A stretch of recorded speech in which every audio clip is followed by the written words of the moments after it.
ప్రభుత్వాలు మారినప్పటికీ విద్యా వ్యవస్థ మారట్లేదు. ప్రభుత్వాలకి ఎన్నిసార్లు గానీ విన్నపించినా గానీ విద్యా వ్యవస్థలో గానీ ప్రభుత్వ స్కూళ్ళల్లో మార్పయితే చెందట్లేదన్న అంశము తరతరాలుగా పోరాడుతున్న ఈ అంశమైతే మనకైతే కనబడతా ఉంది. విద్యా వ్యవస్థలో బడ్జెట్‌లో ఎప్పుడు చూసినా గానీ 6-7% వరకే పరిమితమవుతున్న పరిస్థితి కనబడతా ఉంది. మానవులకి అత్యంత విలువైనది ఏమన్నా ఉందనంటే విద్య అని చెప్తాం. అలాంటి విద్యకి కొంత పేద ప్రజలని దూరం చేస్తున్న ప్రభుత్వాలే కనబడతా ఉన్నాయి గానీ, ప్రజలకి దగ్గర చేసే ఏ ప్రభుత్వం అయితే కనబడట్లేదు. ఈ అంశం గురించే మాట్లాడదాం. మనతోని వెంకటరెడ్డి గారైతే ఉన్నారు. మాట్లాడించే ప్రయత్నం చేద్దాం. సార్ నమస్తే సార్. విద్యా వ్యవస్థకి ఎప్పుడు చూసినా గానీ 6-6.5-7% పరిమితం అయిపోతున్న పరిస్థితి కనబడుతుంది బడ్జెట్‌లో. ఎట్లా చూస్తా ఉన్నారు? విద్యా వ్యవస్థలో ఎటువంటి మార్పులు రావాలనుకుంటారు? ముఖ్యంగా విద్య మీద బడ్జెట్ కేటాయించకపోవడము అంటే సమాజంలో అసమానతలు పెంచడము అని అర్థం. ప్రభుత్వాలే అసమానతలు పెంచడానికి కారకులవుతున్నారనేది మా వరి. అందుకోసమే విద్య మీద ప్రభుత్వ చట్టబద్ధ బాధ్యత అది విద్యను అందించడం. ముఖ్యంగా రాజ్యాంగంలో రాసుకున్న మనం విద్యను అందించాలని విద్యా హక్కు చట్టాన్ని తెచ్చుకున్నాం. దానికి తగ్గ నిధులు మీరు అన్నట్టుగా నిధులు కేటాయించకపోవడం అనేది అది రాజకీయ సంకల్పాన్ని దర్పణం అన్నట్టు. అదొక మిర్రర్. అంటే ఒకవేళ విద్యను అందించదలుచుకుంటే అది బడ్జెట్లో పెంచడం అనేది చాలా స్పష్టంగా క్లియర్గా అర్థమవుతుంది. ముఖ్యంగా ప్రభుత్వాలు వాగ్దానాలు చేస్తాయి కానీ వాగ్దానాలు చేసినంత పెద్దగా అమలు చేయడం లేదు. ముఖ్యంగా ఈ పిల్లలందరూ కూడా పేద వర్గాలకు పిల్లలు, దళిత పిల్లలు, బీసీ మైనారిటీ పిల్లలు, ఎస్సీ ఎస్టీ పిల్లలు, ఈ పిల్లలందరికీ నాణ్యమైన విద్య అందాలంటే ప్రభుత్వంలో వారి వాటా ఉంది. వారికి 20-25% మంది పిల్లలు వీళ్ళు 6-18 సంవత్సరాల పిల్లలు, ఒకవేళ 3-18 సంవత్సరాలు తీసుకుంటే దాదాపుగా 25% పిల్లలు జనాభాలో వాళ్ళ వాటా వాళ్ళకు కావాలి అనేదే ఈరోజు మేము డిమాండ్ చేస్తున్నాం. ఈసారి తప్పకుండా 20% బడ్జెట్లో కేటాయించినట్లయితే జరిగే పరిణామం ఏంటంటే ప్రైవేటు విద్యకు పోతున్న పేదలు వాళ్ళ పేదరికం నుంచి విముక్తి చేసిన వాళ్ళం అవుతాం. అంటే ఇప్పుడు రాష్ట్ర ప్రభుత్వాలతో పాటు కేంద్ర ప్రభుత్వాలు కూడా బడ్జెట్ పెడతా ఉన్నాయి. దాంట్లో కూడా మనం చూసినట్లయితే మొన్న బడ్జెట్లో చూసినట్లయితే విద్యా వ్యవస్థకి మరీ దారుణాతి స్థితిలో పెడుతున్న పరిస్థితి కనబడుతూ ఉంది. ఎట్లాంటి మార్పు రావాలి? ఇటు రాష్ట్ర ప్రభుత్వాలతో మార్పుతో పాటు కేంద్ర ప్రభుత్వాల్లో ఎలాంటి మార్పు వస్తే బాగుంటుంది అనుకుంటారు? ఈ విద్య అనేది ఉమ్మడి జాబితాలో ఉంది. కేంద్రము రాష్ట్రం జాబితాలో ఉంది. రాష్ట్ర ప్రభుత్వాలది అత్యధిక బాధ్యత. బట్ కేంద్ర ప్రభుత్వము ఒక డైరెక్షన్ ఇస్తుంది. ఒకసారి కేటాయించినట్టయితే కేంద్రం మేము కేటాయించినాం, మీరు కూడా కేటాయించండి అనే ఒక ఉత్సాహాన్ని నింపడం అవుతుంది. కానీ కేంద్ర ప్రభుత్వాలు కూడా బడ్జెట్లో విద్యకు కేటాయింపులో చాలా తక్కువ చేస్తున్న క్రమం కనపడుతుంది. మొన్న జరిగిన విద్యా బడ్జెట్లో కూడా పెద్దగా ఆశించిన ఫలితాలు కనపడడం లేదు. కాబట్టి రాష్ట్ర ప్రభుత్వాలు చేయాలి, ఇటు కేంద్ర ప్రభుత్వం చేయాలి.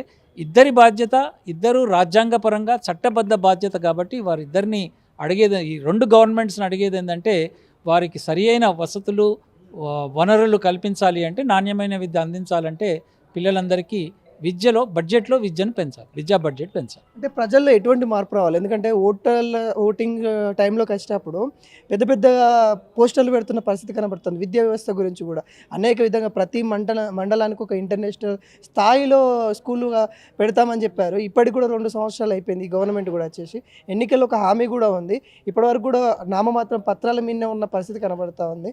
ఈ నేపథ్యంలో ప్రజలు ఏ విధంగా పోరాడాలి, ఏ విధంగా ఉంటే బాగుంటుంది అనుకుంటారు? ఇప్పుడే మన తల్లుల సంఘం మాట్లాడుతున్నప్పుడు చూసాం, మీరు వాళ్ళతో కూడా మాట్లాడవచ్చు. టాయిలెట్స్ లేకుండా, బడులకు ఒక క్లాస్ రూమ్స్ లేవు, టీచర్స్ లేరు, వాటిని శుభ్రం చేసేవాళ్ళు లేరు. ఇవన్నీ కూడా ప్రజల లోపల ఆందోళన ఉంది. ఈ ఆందోళనను బయటపడడానికి ఒక ఉద్యమ రూపం తీసుకోవాలనేది ఒకటి ప్రెషర్ గ్రూప్. ఇది రాజకీయ సమస్య కావాలి అనేది వాళ్ళు కూడా ఈరోజు పోరాడతామని చెప్పి ఈరోజు తల్లుల సంఘం, బాలల హక్కుల పరిరక్షణ వేదిక ఇద్దరు కూడా మాట్లాడుతున్నది ఏంటంటే వీళ్ళంతా కూడా గ్రాస్ రూట్ లెవెల్ పీపుల్. ఇది పొలిటికల్ అంశం అయితే తప్ప ఇది ఓట్లు పడవు. ఇంతకుముందు కోదండరామ్ సార్ కూడా అన్నారు, ఇది ఓట్లు పడతాయా లేవా బడి గురించి మాట్లాడకపోతే, బడి బాగా చేయకపోతే అనేది ఒక రాజకీయ సంకల్పాన్ని మనం తీసుకురావడం ద్వారానే ఇది సాధ్యమవుతుంది. ముఖ్యంగా బడుగు బలహీన వర్గాల కమ్యూనిటీస్లో చాలా ఇబ్బంది పడుతున్నారు పిల్లలు. కాబట్టి ఇది రాజ్యం యొక్క బాధ్యతను గుర్తించడానికి చాలా చోట్ల తల్లిదండ్రులు కూడా దీని మీద పెద్ద ఎత్తున ఉద్యమాలు చేస్తున్నారు. చేయడం లేదు అనడం లేదు, పెద్ద ఎత్తున ఉద్యమాలు చేస్తున్నారు. కానీ ఇంకా అది రాజకీయ కోణం నుంచి రాజకీయ సంకల్పానికి దారితీయాలి. అంటే ఒక అంశం సార్, తరతరాల నుండి కూడా చూస్తూ ఉన్నాము, పేదలకి విద్య అందడం వల్ల పెను మార్పు వచ్చే అవకాశాలు ఉన్నాయి. దాని ద్వారా పేదలకి కొద్దిగా దూరం చేసే ఆస్థాయి కూడా కనబడుతుంది, కుట్రపూరిత కోణం కూడా కనబడుతుంది రాజకీయ కోణంలో. అలాంటి వాటిని ఎలా ఛేదిస్తే బాగుంటుంది? ఎందుకంటే పేదలకి అత్యవసరమైనది విద్య. వీటిలలో ఏ విధంగా ముందుకెళ్తే బాగుంటుంది అనుకుంటారు? చాలా మంచి మాట చెప్పావు. విద్యతో విముక్తి అనేది నమ్ముతున్నారు పేదలు. కాబట్టి దానికోసం ప్రభుత్వాలు ఈ అసమానతలను పెంచే దృక్పథంతో ఉండడం వల్లనే విద్యకు బడ్జెట్ కేటాయిస్తలేరు అనేది చాలా క్లియర్ ఉంది. ఆ క్లియర్ ఉన్నది కాబట్టే దాని మీద ఒత్తిడి పెంచితే తప్ప, పేదలకు సంబంధించినదే విద్య కాబట్టి పేదలు ఒత్తిడి పెంచవలసిందే. హైవేలు, రింగ్ రోడ్లు, రీజనల్ రింగ్ రోడ్లు, ఎయిర్పోర్ట్లు, ఇప్పుడు వరంగల్లో కూడా ఎయిర్పోర్టు, వీటన్నిటికీ ధర్నాలు అవసరం లేదు. పేద వర్గాలకు చెందిన వాళ్ళు కాబట్టి, వారికి విద్య అవసరం కాబట్టి వారు కూడా ధర్నా చేయాల్సిన అవసరం ఉంది. వాళ్ళు కూడా ఒత్తిడి పెంచాల్సిన అవసరం ఉంది. వాళ్ళ ఎమ్మెల్యేస్ మీద ఒత్తిడి పెంచాలి. విద్య అనేది చాలా ముఖ్యం. మీరు అన్నట్టుగా ఈ అసమానతలు కొనసాగడానికి విద్య మీద బడ్జెట్లు పెంచడం లేదు. విద్య మీద బడ్జెట్ పెంచి తీరవలసిందే అనేది మేము అనుకుంటాం. ఇంకోటి, తల్లిదండ్రుల నుండి వీళ్ళ సైడ్ నుండి ఆలోచిస్తే నా కొడుకు ప్రైవేట్ స్కూల్లో చదివితేనే మంచిగా చదువుతాడు అనే విధంగా ఒక మైండ్ సెట్ క్రియేట్ అయిపోయింది. కానీ వీళ్ళకున్న హక్కును మర్చిపోతూ ఉన్నారు అనేది కూడా ఒకటి మనం చెప్పుకోవచ్చు. ఎట్లా చెప్తారు? తల్లిదండ్రులకి ఏం సలహా ఇస్తారు? యాక్చువల్లీ ఇది కూడా బడ్జెట్కి సంబంధించింది. స్థానికంగా ఒక బడి బాగా చేస్తే తప్పకుండా తల్లిదండ్రులు ఈ బడికే పంపుతారు. ఈ బడి లేదు, ఈ ఆందోళన ఏంటంటే ఈ బడికి పోతే అయ్యో మా పిల్లలకు చదువు రాదో ఏమో, ఇటువంటి బడికి వెళ్తే ఎలా, మంచి బడికి వెళ్ళాలని ఆ దృక్పథంతో వెళ్తున్నారు తప్ప ఈ స్టేటస్ సింబల్ ఏం కాదు మనం అనుకున్నట్టు. అక్కడ కనుక బడి కేంద్రీయ విద్యాలయం ఉంది, అక్కడికి ఏ తల్లిదండ్రులు పంపరు. మోడల్ స్కూల్ ఉంది, ఏ తల్లిదండ్రులు పంపరు. అంటే మంచి స్కూల్ ఉంటే తప్పకుండా తల్లిదండ్రులు పంపుతారు అనేది చాలా స్టడీస్ చెప్తున్నాయి. కాబట్టి ఇది బడ్జెట్కు లింక్ ఉంది, ఇది రాజకీయ సంకల్పానికి లింక్ ఉంది. పిల్లలందరినీ నాణ్యమైన విద్య చదివిస్తామని ఇంతకుముందు అనుకున్నట్టు రేవంత్ రెడ్డి మనవడు, అక్కడ స్వీపర్ మనవరాలు ఇద్దరూ ఒకటే బడికి వెళ్ళాలి, ఒకటే నాణ్యమైన విద్య ఉండాలి అనే ఒక రాజకీయ నినాదం రావాలి, ఒక విధానపరమైన నిర్ణయం రావాలి. అప్పుడే నిజమైన రాజకీయ సంకల్పం ఉన్నట్టు అర్థమవుతుంది. అంటే ఏం చెప్తారు సార్? అంటే ఫైనల్గా మీరు ప్రభుత్వానికి ఒక విన్నపం అయితే ఇస్తూ ఉన్నారు, 20% పెట్టమని.